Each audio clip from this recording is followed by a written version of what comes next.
دوبارہ پوچھیے کیا پوچھا؟ دھرم بڑا یا دیش یا سنویدھان؟ اب دیکھو پھر بڑھا دیا ایک قدم آپ نے. میری درشٹی میں سب سے بڑا ہے دھرم، سنویدھان سے بڑھ کر؟ سب سے بڑھ کر دھرم. धर्मानुकूल राष्ट्र बड़ा हो जाता है, धर्मविहीन राष्ट्र का कोई महत्व नहीं. ऋग्वेद में राष्ट्र शब्द का प्रयोग लोक और परलोक दोनों के लिए हुआ है. धर्मानुकूल राष्ट्र ही राष्ट्र है. और मेरे लिए, हाँ बहुत अच्छा प्रश्न है ये. मेरे लिए जो है, मेरे लिए भी वही जो उनके लिए मजहब, हमारा जो धर्म है, हमारे लिए धर्म बड़ा है. हिंदुस्तान सेकुलर है, हिंदुस्तान एक जमहूरी देश है और ये देश जमहूरी ही रहेगा, ये देश सेकुलर ही रहेगा. इस देश का आईन सेकुलर है. इसके बावजूद खुले आम बड़े बड़े हिंदू पंडित और रहनुमा इसको हिंदू राष्ट्र बनाने की बात करते हैं. इसके लिए वो रैलियां निकालते हैं, जलसे करते हैं, सोशल मीडिया पर आकर बोलते हैं, टीवी चैनलों पर आकर बोलते हैं. उन्होंने बाज़ाब्ता इस पर किताबें लिखी हुई है. इसके बावजूद उनके खिलाफ कोई एक्शन नहीं, कोई कार्रवाई नहीं. आखिर क्यों?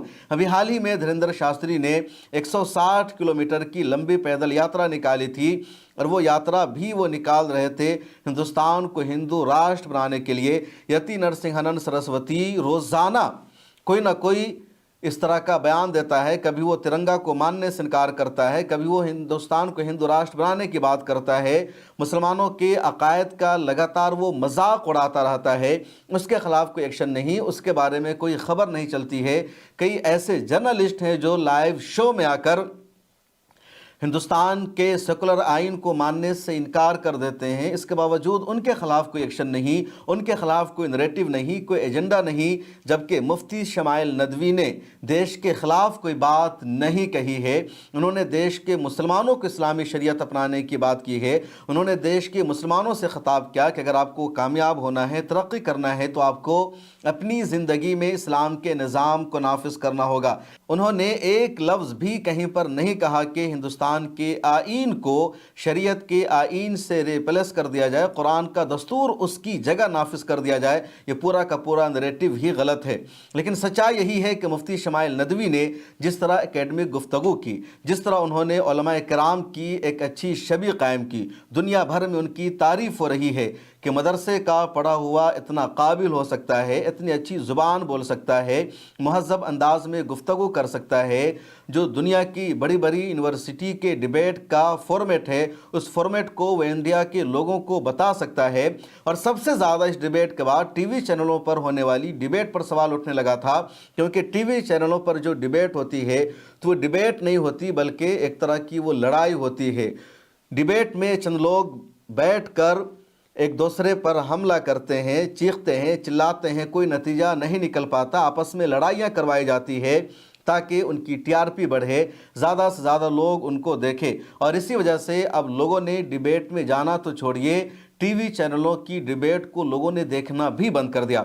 ऐसे माहौल में जब ये डिबेट होती है तो सब लोगों ने इसमें इंटरेस्ट लिया, इसको देखा, इसकी तारीफ़ की और लोगों ने कहना भी शुरू कर दिया टीवी चैनलों को भी ऐसा ही डिबेट कराना चाहिए. और इसकी वजह से टीवी चैनलों की टीआरपी घटने लगी, उनका मजाक बनने लगा. उधर राइट विंग को मौका चाहिए था और अब आकर इन सभी ने एक साथ हल्ला बोल दिया है मुफ्ती शमाइल नदवी पर कि उन्होंने कट्टरपंथी बनाने वाला बयान दिया है. और इस फहरिस्त में रुबिका लियाकत जैसी मोहतरमा भी आ गई है. ये वही रुबिका लियाकत है जिसने पहले दिन या अभी तक कोई एक भी पॉजिटिव ट्वीट नहीं किया.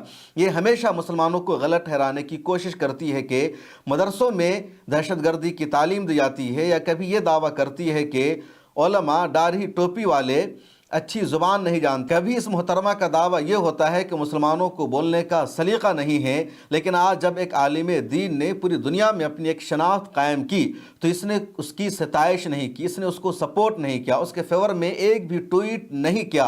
और जैसे ही मुफ्ती शमाइल नदवी के ख़िलाफ़ एक झूठा प्रोपेगेंडा चला तो इसने भी फ़ौरन बहती गंगा में हाथ धो लिया अपना और एक आकर के ट्वीट कर दिया कि इस मौलाना की शनाख्त से हिंदुस्तानी हटाकर देखो, फिर तमाशा खुद सामने आ जाएगा. देखो कौन सा मुल्क इसको पनाह देता है. जो अपने ही मुल्क का नहीं वो कहीं का नहीं होता. भारत आईन से चलता है, शरीयत से नहीं. इसी आईनी आज़ादी का फ़ायदा उठाकर ये नादान मौलाना जहर उगल रहा है. अरब ममालिक इंतहा पसंदी को दफन कर रहे हैं और ये कन्वर्टेड मुसलमान भारत में उसी इंतहा पसंदी को ज़िंदा करना चाहता है. ये शख्स मुल्क के लिए डेंजरस और ख़तरा है. हुकूमत को इसके ख़िलाफ़ सख्त कार्रवाई करनी चाहिए. تو روبیکا لیاقت یہاں تک پہنچ گئی ان کو بدنام کرنے کے لیے، ان کے خلاف ٹویٹ کرنے کے لیے، لیکن ایک ہفتے کے دوران روبیکا لیاقت نے ایک بھی ٹویٹ نہیں کیا۔ دوسری طرف سائمہ آرجے کو دیکھیے، اس نے اسی دن ایک ٹویٹ کر دیا کہ خدا کے وجود پر ڈیبیٹ ہوئی اور میں نے اس ڈیبیٹ کو دیکھا۔ جاوید اختر لوجک کے ساتھ بات نہیں کر رہے تھے، وہ اچھی دلیل نہیں دے پا رہے تھے۔ دوسری طرف مفتی شمائل ندوی لوجیکل دلیل دے رہے تھے، دلیل کی بنیاد پر وہ بات کر رہے تھے، اور انہوں نے جاوید اختر کو ایک طرح سے زیر کر دیا۔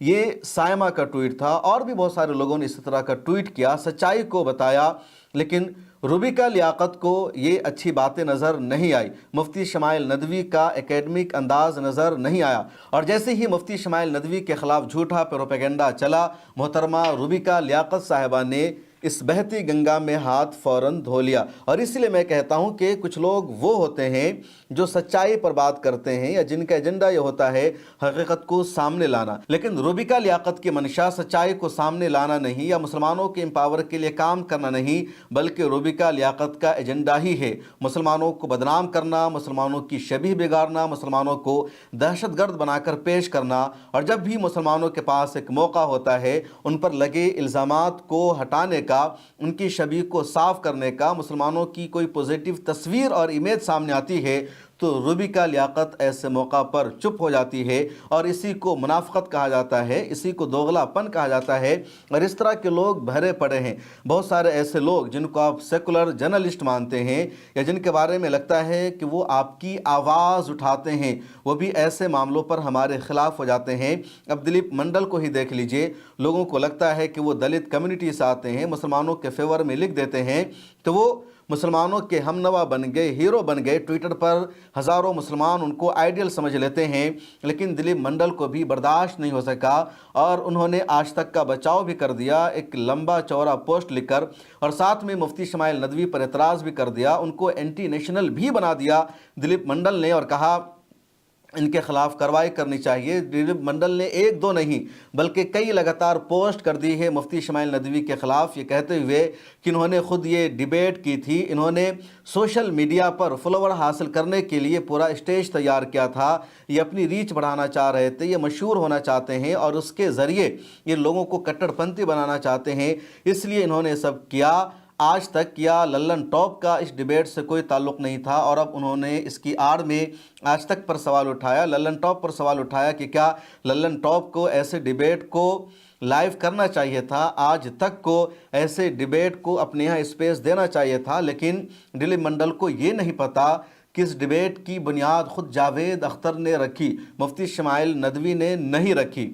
جاوید اختر نے لگاتار خدا کے وجود کا انکار کیا، وہ ویسٹ بنگال جا رہے تھے، مفتی شمائل ندوی نے ان کو ڈیبیٹ کی دعوت دی، اور جاوید اختر نے ڈیبیٹ کو ایکسیپٹ کیا۔ دونوں کے درمیان 3 مہینے تک بات چیت چلتی رہی کہ ڈیبیٹ کہاں ہوگی، کیسے ہوگی، کیا فارمیٹ ہوگا، کیا طریقہ کار ہوگا۔